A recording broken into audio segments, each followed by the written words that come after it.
Un cordial saludo a esta primera Asamblea Nacional de Procesos Constituyentes por la Paz con Justicia Social y Ambiental.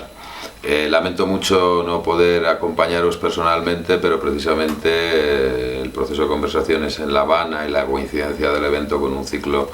de conversaciones ha impedido, como me habría gustado, poder acompañaros.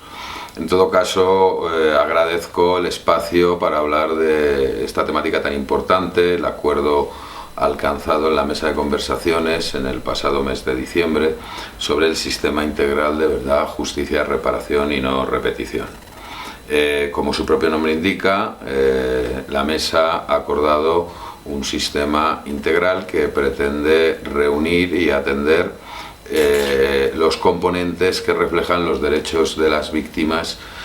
ante el derecho internacional y, por supuesto, a la finalización de un conflicto armado especialmente prolongado y cruento como ha sido el conflicto armado en Colombia.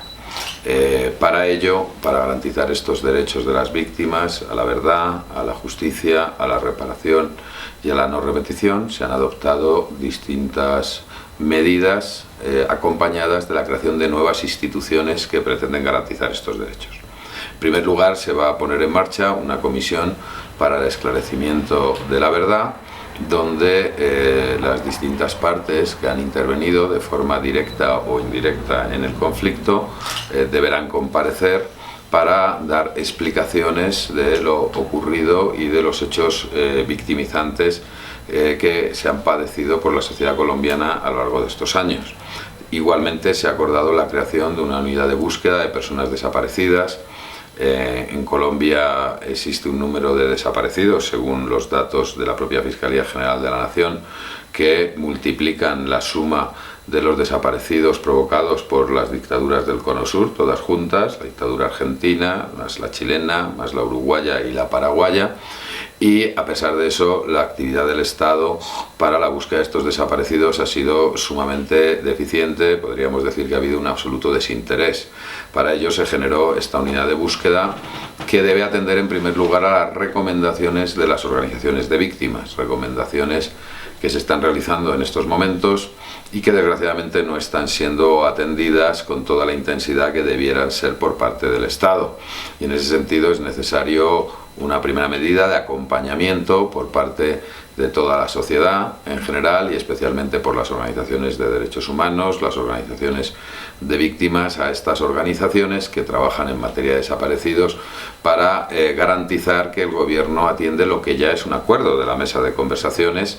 que es poner en marcha estas recomendaciones de las organizaciones de víctimas. En todo caso, esta unidad de búsqueda se crea como un organismo autónomo con capacidad presupuestaria y capacidad administrativa para poder llevar adelante las medidas de búsqueda y recuperación de personas desaparecidas. También el sistema integral, por supuesto, va acompañado de una serie de acuerdos en materia de políticas de reparación a las víctimas y, cómo no, de un mecanismo de justicia que garantice el derecho, o uno de los derechos esenciales, el derecho a la justicia a la finalización del conflicto. Creo que es importante señalar que no estamos estrictamente ante un sistema de justicia transicional, es decir, no estamos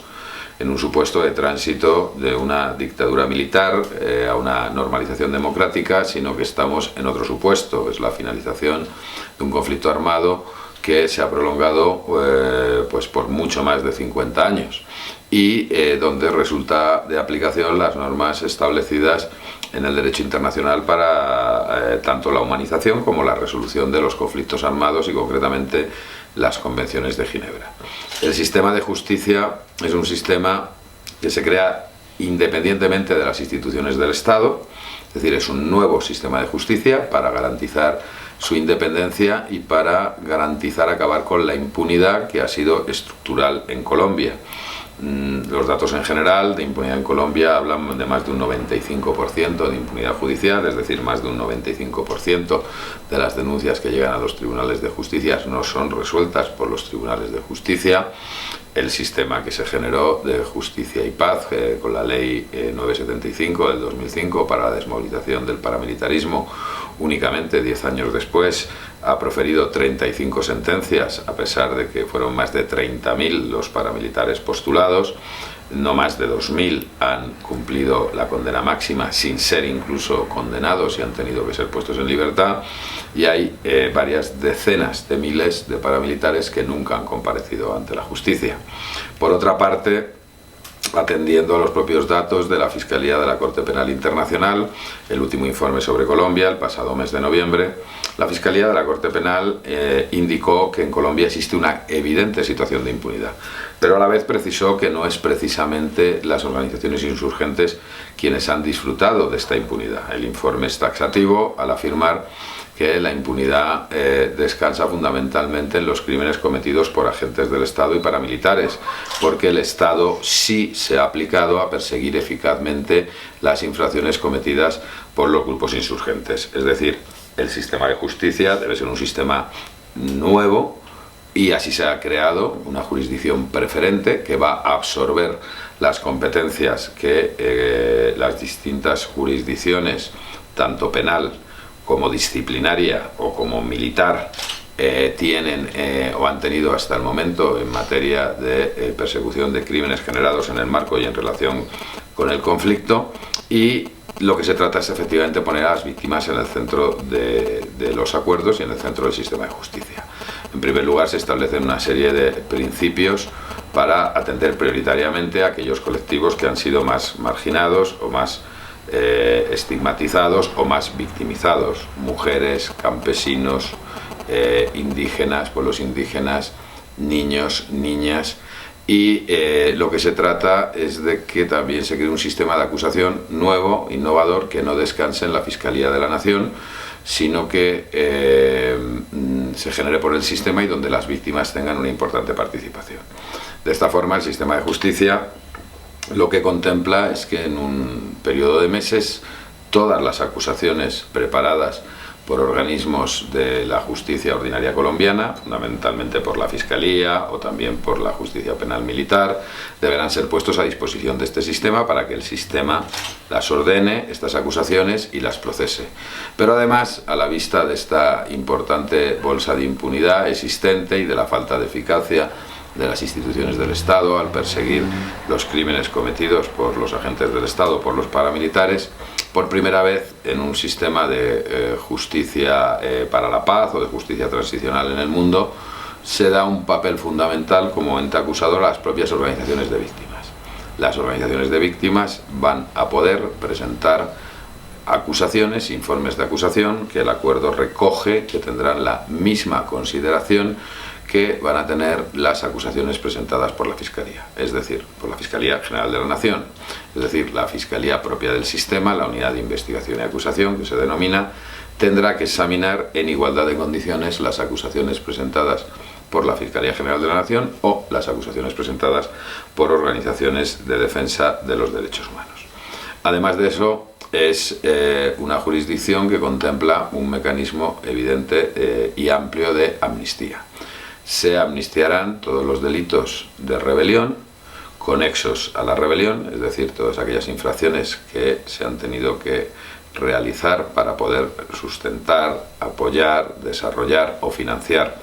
el ejercicio de la rebelión. Y además también se amnistiarán las infracciones disciplinarias, es decir, las impuestas por el procurador, o todas las condenas proferidas por la justicia colombiana en materia de protesta social o por aplicación de la Ley de Seguridad Ciudadana. Es decir, expresamente se contempla el perdón de las condenas o de las acusaciones, el cese de las acusaciones contra defensores de los derechos humanos, dirigentes sociales, líderes comunitarios, campesinos, etcétera, etcétera. Y se contempla también en aplicación de los acuerdos del punto primero de la agenda, reforma rural, y del punto cuarto, sustitución de cultivos ilícitos, medidas especiales para el cese de la persecución y el indulto de aquellos colectivos campesinos que han tenido relaciones con los cultivos denominados de uso ilícito, es decir, los raspachines, o incluso otro tipo de delitos relacionados con cultivos ilícitos que han sido cometidos debido a una situación de pobreza, o de exclusión social, o como un medio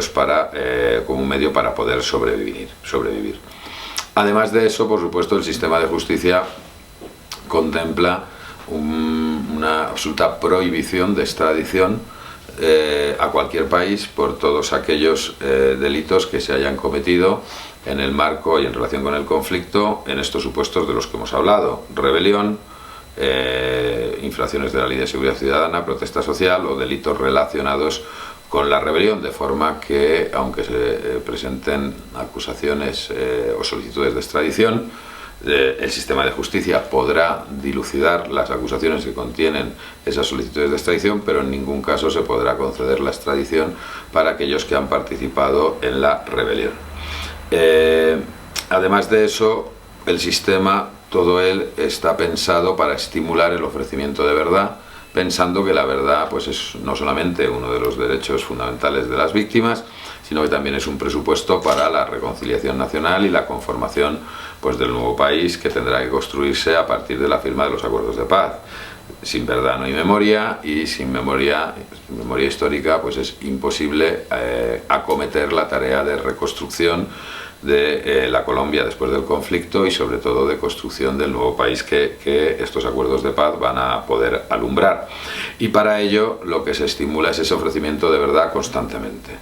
El sistema contempla por primera vez en sede judicial una sala de justicia donde van a comparecer aquellos que estén dispuestos a reconocer verdad, y se contempla unas sanciones, dos tipos de sanciones, digamos, en el sistema. Unas sanciones de tipo retributivo, es decir, sanciones de prisión, de cárcel, y unas sanciones de tipo restaurativo, es decir, de reparación del daño causado. ¿Quiénes serán acreedores de cada una de estas sanciones? El sistema de justicia lo que contempla es que aquellas personas que no reconozcan verdad ni responsabilidades y se sometan a juicio, y por supuesto sean vencidos en juicio, porque obviamente pues cualquiera va a poder ejercer el derecho a la defensa y por lo tanto podrá, como no, pues ser absuelto de esas acusaciones, pero en el caso de que sin reconocer verdad fuera condenado, tendrá que enfrentarse a sanciones de prisión de hasta 20 años de cárcel. Por el contrario, aquellas personas que comparezcan y reconozcan verdad, si lo hacen en un primer momento, tendrán derecho a optar por las sanciones restaurativas, sobre las que a continuación volveré para explicar con detenimiento, y aquellos otros que en un primer momento no ofrezcan verdad, no reconozcan verdad, pero que una vez sometidos a juicio, antes de que se profiera la sentencia, se emita la sentencia, cambien de actitud y decidan reconocer verdad, se les aplicarán unas sanciones de tipo alternativo que al inicio serán sanciones de prisión de tipo retributivo, pero que podrán ir alterándose y cambiándose hasta transformarse en sanciones de tipo restaurativo. Si supuestamente el hecho de que las sanciones no sean castigadas con penas de prisión supone una situación de impunidad. Ha habido varias voces, fundamentalmente extranjeras, que han venido manteniendo que la no impunidad es equivalente a sanciones de cárcel. Sin embargo, esto, desde mi punto de vista, es una visión pues, decimonónica, atrasada, que contradice además los avances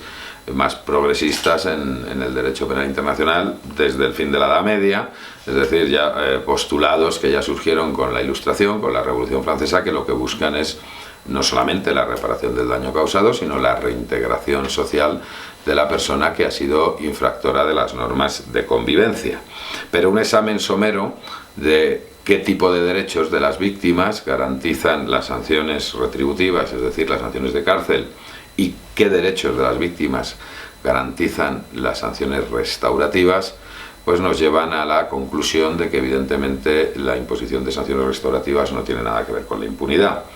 Si los derechos de las víctimas son el derecho a la verdad, a la justicia, a la reparación y a la no repetición ante los supuestos de graves infracciones a los derechos humanos, pues lo primero que observamos es que la imposición de una sanción de tipo retributivo, de cárcel, en ningún caso garantiza el derecho a la verdad, porque no garantiza que el victimario cuente una verdad detallada y exhaustiva de cuáles han sido sus crímenes. Garantizará el derecho a la justicia en la medida en que se imponga una sanción, evidentemente, pero no va a garantizar el derecho a la reparación, porque la víctima no va a obtener ningún beneficio de la sanción que se va a imponer. Y por otra parte, respecto a la garantía del derecho a la no repetición, pues no se genera más que una expectativa de cumplir con ese derecho, que no podrá verificar si se cumple hasta que el infractor no haya cumplido su sanción, salga de prisión y se compruebe si se ha reintegrado o no a la vida en sociedad con normalidad. Por el contrario, si examinamos las sanciones de tipo restaurativo, lo primero que comprobamos es que, en la medida en que en este sistema solamente van a poder imponerse si se ofrece una verdad detallada, completa y exhaustiva, en un primer momento llegamos a la conclusión de que se garantiza el derecho a la verdad. Obviamente, como van a ser impuestas en un procedimiento judicial, se va a garantizar el derecho a la justicia. Como además las sanciones van a ser sanciones pensadas en la reparación a la víctima, se va a garantizar el derecho a la reparación. Y respecto a las garantías de no repetición, pues igualmente se va a generar una expectativa que no se podrá verificar hasta que el infractor haya cumplido o no la sanción. En resumen, las sanciones restaurativas garantizan claramente 3 de los 4 derechos de las víctimas, mientras que las sanciones de tipo retributivo apenas garantizan claramente uno de estos derechos de las víctimas. ¿Y qué tipo de sanciones restaurativas son las que se han diseñado? Pues aquí lo enlazamos con otro problema habitual en los procesos de paz. O sea, la constante a lo largo de la historia, después de haber analizado detenidamente todos los procesos de paz, es que en el 99% de los casos no se cumplen los acuerdos de paz que tienen que ver con medidas de desarrollo económico y social que de alguna forma sacan de la exclusión o de la pobreza a las víctimas a las cuales el conflicto, además de victimizarlas, les ha causado esa situación de exclusión social.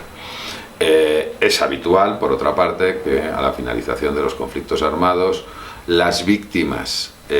o las personas que han vivido el conflicto, mejor dicho, pero a las cuales el conflicto no les ha causado una situación de pobreza o de exclusión social, pidan exclusivamente sanciones de tipo retributivo de cárcel, mientras que a las víctimas a las cuales la victimización les ha llevado el daño aparejado de dejarlas en una situación de exclusión social, de pobreza, pues obviamente su preocupación es ante todo que se les repare ese daño causado. El diseño de las sanciones restaurativas, para evitar precisamente este incumplimiento habitual cuando concluyen los procesos de negociación de paz, se ha construido en torno a los acuerdos ya alcanzados en la mesa de conversaciones y en torno a los acuerdos que se irán alcanzando. De forma que cada uno de los acuerdos se ha ido descomponiendo en distintas acciones y cada una de estas acciones se ha convertido en una sanción restaurativa. Por ejemplo, si el acuerdo de reforma rural integral prevé medidas para el retorno de los desplazados, una de las sanciones restaurativa va a ser el acompañamiento de los desplazados en el retorno. Si el programa de reforma rural lleva aparejado, por ejemplo, la puesta en explotación de terrenos anteriormente baldíos o sin explotar, pues una de las sanciones restaurativas será generar las infraestructuras que permitan la puesta en explotación de esos terrenos. Si ha habido un acuerdo, sobre todo, de descontaminación de artefactos explosivos, restos explosivos de guerra, municiones sin explotar, pues una de las sanciones restaurativas será ni más ni menos que contribuir a la limpieza de estos restos de guerra o estos explosivos, es decir, sanciones todas ellas que van a tener un impacto positivo en la reparación del daño causado y en conseguir sacar de situación de pobreza y exclusión social a numerosas víctimas a las que el conflicto las ha dejado en esta situación. Además, también a la hora de imponer las sanciones, las organizaciones de víctimas van a tener un papel determinante. El sistema contempla que el tribunal, antes de imponer las sanciones de tipo restaurativo, tendrá que oír la opinión de las organizaciones de víctimas de los territorios donde estas sanciones se van a llevar adelante. Es decir, poner en marcha el sistema va a suponer probablemente muchos cambios, necesariamente muchos cambios institucionales, y sobre todo es un sistema ideado para poder acabar con la impunidad. Por primera vez en la historia de los procesos de paz que ha habido en Colombia, que ya han sido muchos,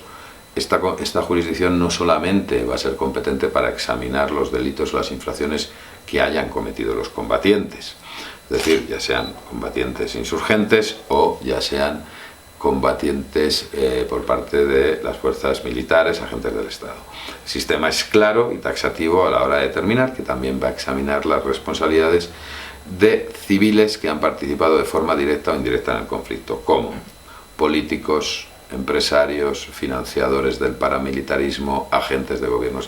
extranjeros, miembros de consejos de administración de grandes empresas que han utilizado el paramilitarismo, por ejemplo, para atentar contra dirigentes sindicales o acabar con la estructura sindical de las empresas, y todas estas personas por primera vez tendrán que dar cuenta de sus responsabilidades. Y obviamente ni que decir tiene que los delitos, los crímenes sobre los que se va a tener que pronunciar el sistema son los crímenes denominados no amnistiables, es decir, los crímenes internacionales, los crímenes de lesa humanidad, graves crímenes de guerra o delito de genocidio, porque el resto de los delitos relacionados, ya he explicado antes, con la rebelión, delitos conexos a la rebelión, aplicación de la Ley de Seguridad Ciudadana, quedarán amnistiados. Van a ser muchas las voces, ya son muchas las voces que se están oponiendo, sobre todo de aquellos sectores que estructuralmente, históricamente han venido disfrutando de la impunidad y que han venido enriqueciéndose con la guerra, sectores para los cuales la guerra ha sido un gran negocio, bien porque les ha permitido arrebatar sistemáticamente tierras a los campesinos, o bien porque les ha permitido enriquecerse con multitud de negocios generados con la compra, venta, utilización fraudulenta de armamento, de recursos del Estado. Y es importante, y quizás hasta estos momentos no ha sido tan destacado, un proceso de movilización social, de apoyo popular para la puesta en marcha de estos procesos, y obviamente ese proceso de movilización y apoyo popular debe comenzar por la exigencia de garantía de los acuerdos finales. ¿Cómo se van a garantizar la aplicación de los acuerdos finales? Bueno, mediante una figura establecida en el derecho internacional, concretamente en las convenciones de Ginebra, que es la figura de los acuerdos especiales. Una vez sean firmados en La Habana, con el correspondiente procedimiento de incorporación a las leyes colombianas, estos acuerdos serán de obligatorio cumplimiento. ¿Significa esto que una vez finalizado el proceso de paz y negociado el acuerdo final de paz, va ya por sí, simplemente con la aplicación de estos acuerdos, a ponerse en marcha un proceso de transformaciones sociales? Bueno, pues eso dependerá de dos factores. En primer lugar, del proceso de movilización social y popular que se genere, no solamente para garantizar la aplicación de las medidas adoptadas en materia de justicia, sino fundamentalmente garantizar la aplicación de los acuerdos con contenido de desarrollo económico y social, y fundamentalmente el apoyo popular y la capacidad de movilización que habrá para poner en marcha la nueva institucionalidad diseñada en los acuerdos. Y para eso es imprescindible abrir un nuevo proceso constituyente, evidentemente. Las FARC lo que han venido defendiendo es que, si bien el proceso constituyente no es el mecanismo de garantía de los acuerdos, ese mecanismo de garantía es el que se ha diseñado en la mesa, sí va a ser necesario para estructurar ese nuevo país que alumbra el acuerdo final de paz, para aplicar todas las reformas institucionales contenidas en el acuerdo, va a ser necesario abrir un amplio proceso de participación social y popular que garantice no solamente la transposición de esos acuerdos de reformas institucionales que hay en el acuerdo de paz a una nueva legalidad, a una nueva constitución, sino que además garantice que los componentes de desarrollo económico y social tienen un papel esencial en esa nueva constituyente. Y eso difícilmente es algo que se pueda garantizar simplemente porque se disponga en el papel, en el acuerdo final. Si no hay un apoyo social, una movilización popular que obligue al establecimiento, que obliga a la oligarquía del país a poner en marcha ese nuevo proceso constituyente, ello será difícil aunque haya quedado acordado en la Mesa de La Habana. Por lo tanto, en un momento en el que estamos muy cerca de concluir el proceso de conversaciones, pues el relevo queda en estos momentos en manos de la sociedad colombiana y fundamentalmente de los procesos organizativos que sean capaces de hacer suyos estos acuerdos, de mantenerlos, de impulsarlos, de desarrollarlos y sobre todo de poner en marcha ese proceso constituyente que garantice la estabilidad de los acuerdos y la consolidación de las reformas políticas, sociales e institucionales que prevén. Muchísimas gracias a todos vosotros y a todas vosotras.